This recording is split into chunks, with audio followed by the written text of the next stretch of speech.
Baik, kita sudah selesai menilai komponen EKG secara berurutan mulai dari gelombang P hingga gelombang T. Sekarang kita masuk kepada tambahan. Apa ini maksud tambahan? Tambahan ini kita menilai apakah ada pembesaran ventrikel dan apakah ada premature beats atau extrasystole.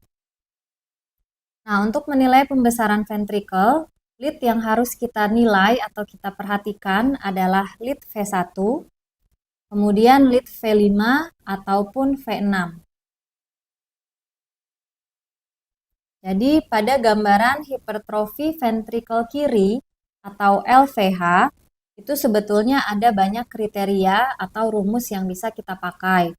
Cuma yang paling sering kita gunakan itu adalah kriteria Sokolov-Lyon, di mana tinggi atau dalamnya gelombang S di lead V1 ditambah dengan gelombang R yang tertinggi di V5 atau V6 itu jumlahnya lebih dari 35 mm alias 35 kotak kecil. Misalnya pada gambaran EKG ini kita lihat yang paling dalam itu di V1 ya, di V1 S-nya kurang lebih ada 4 kotak besar atau 20, berarti kotak kecil. Nah, di V5 dan V6 bagaimana? Kita lihat R yang paling tinggi di V5. Ini batas R-nya. Ini kurang lebih ada 1, 2, 3, 4, 5, 6, 7. 7 lebih ya. Jadi 7 kotak besar sama dengan 35 kotak kecil. Jadi jumlahnya adalah 55. Maka ini bisa kita katakan masuk kepada high voltage kriteria untuk LVH. Sedangkan untuk yang right ventricle hypertrophy, itu biasanya kita menilai juga di lead V1 dan V5 atau V6 tadi. Nah, biasanya kalau ada RVA, di V1 itu dominan gelombang R, atau R-nya itu tinggi. Sedangkan di V5 atau di V6, itu gelombang S-nya dalam. Ya, jadi kebalikannya dari si left ventricle hypertrophy tadi. Atau bisa juga kita hitung rasionya. Jadi kalau di lead V1, R per S-nya harus lebih dari 1. Karena R-nya di sini 10 misalnya ya. Kemudian S-nya di sini dia hanya 1,5. Jadi lebih dari 1. Kebalikannya juga yang S wave tadi di V5 itu R per S rasionya kurang dari 1. Nah, ini kita katakan sebagai suatu RVH. Dan juga biasanya dia ada juga gambaran right axis deviation, mengikuti dari pembesaran ventrikel kanannya tadi. Nah, sekarang kita akan mempraktekkan bagaimana cara menilai hipertrofi pada EKG latihan. Kita nilai pada lead V1, di sini gelombang S-nya dalamnya kurang lebih ada 3 kotak besar, sama dengan 15 kotak kecil, ditambah dengan gelombang R di V5 atau V6. Di V6 kita lihat ada 2 hampir 3 kotak besar. Jadi ditambah 15 juga hasilnya adalah 30 kotak kecil. Maka ini masih normal, tidak memenuhi syarat untuk suatu LVH.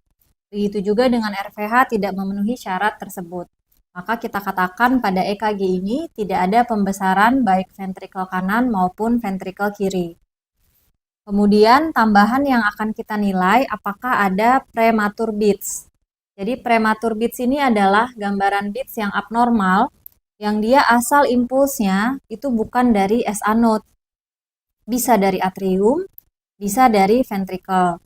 Nah, makanya dalam EKG-nya nanti dia akan memiliki morfologi dan rate yang berbeda dibandingkan dengan beat normal lainnya. Jadi tadi ada 2 asal ya dari impulsnya, bisa dari atrium, bisa dari ventrikel. Kalau asal impulsnya dari ventrikel namanya PVC atau premature ventricular contraction. Sedangkan kalau asalnya dari atrium maka namanya PAC, premature atrial contraction. Bagaimana gambarannya? Nih, gambaran PVC dia akan terlihat lebar karena asal impulsnya dari ventrikel.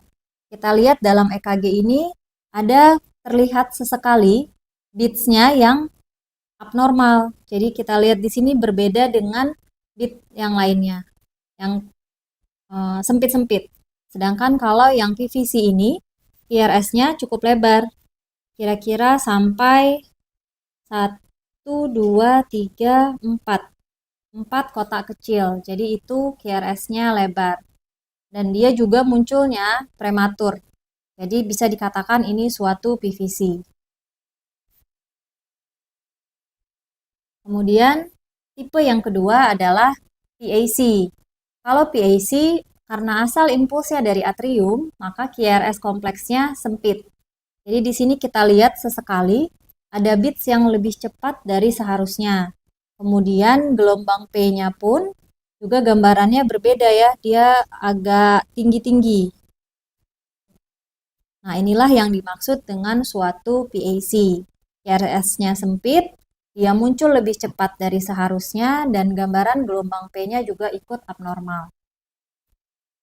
Kita lihat pada EKG kita, di sini tidak terlihat adanya gambaran bits yang abnormal atau beda sendiri ya, semua masih sama.